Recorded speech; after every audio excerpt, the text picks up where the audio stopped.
So ayan na nga guys, dahil sa hyperacidity kaya lumala yung ating spine problem. So hindi naka-align dahil sa hyperacidity. Dahil sa kadahilanan na pag humiga tayo is masyadong mataas na ang ating unan. So ang unan ko guys nasa 5'6" sa likod na piraso na unan na. Tapos may isa pa ako sa may tuhod or sa likod ng tuhod ko nilalagay para ma-relax lang yung katawan ko. So yan ang pinaka malaking mali na ginawa ko sa aking likod. Dahil kung tatandaan nyo yung mga sinasabi lagi ng doktor na matangkad tayo sa paggising natin sa umaga, mas matangkad tayo ng half or to 1 inch na tangkad.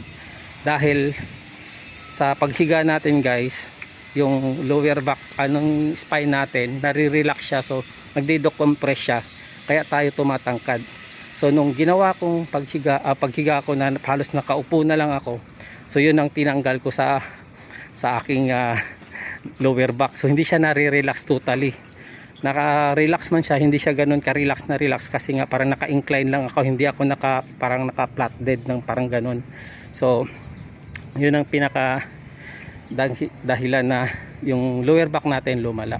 Tapos sa susunod naman guys na video natin yung hyperacidity.